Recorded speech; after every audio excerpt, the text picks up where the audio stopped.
I own a number of Canadian equity preferred stocks that reset their coupons either quarterly at spreads to the 3-month Canadian Treasury bill or every 5 years at spreads to the 5-year Canadian government note. I buy those preferred stocks using my Canadian dollar stash held in my Interactive Brokers account and pay a $1 commission per 100 shares traded.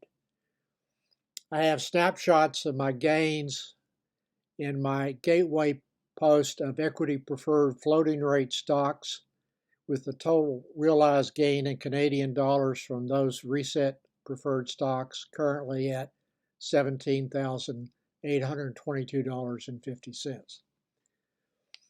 The snapshots are in a post that I originally published on September 25, 2009, and have updated since that original publication with trade snapshots, both in the Canadian reset floating rate preferred stocks and the U.S. floating rate equity preferred stocks and the U.S. fixed to floating rate equity preferred stocks.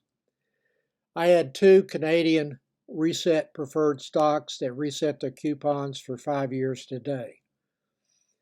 The par values are $25 per share. Neither can be called for 5 years now. Calls have to be made on the coupon reset dates. Both are energy infrastructure companies that pay cumulative dividends.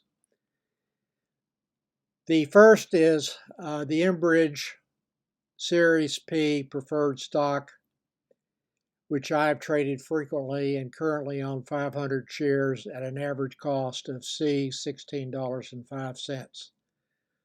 The coupon reset today for 5 years at 5.988%.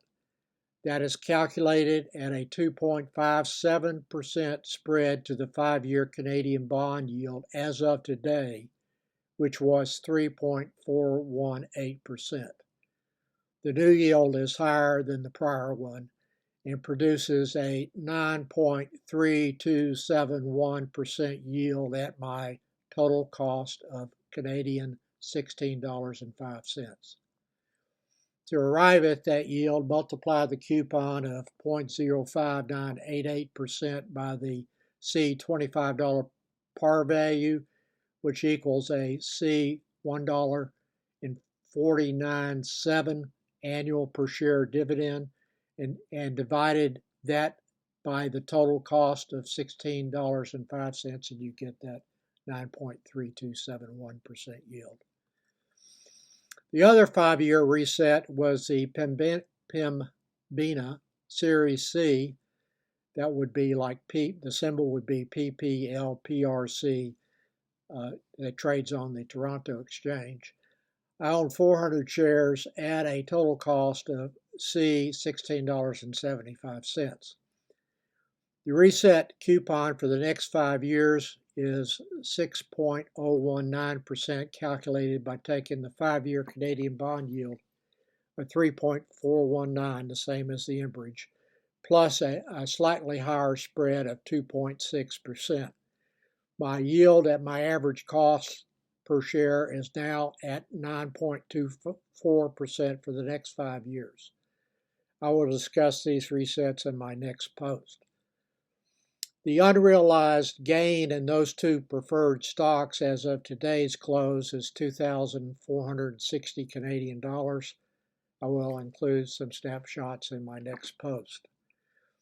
Since I started to trade the Canadian resets back in 2017, I found that it was easier for me to make money on those shares compared to the U.S. floating rate preferred stocks, possibly due to less familiarity with them that creates better valuation pockets.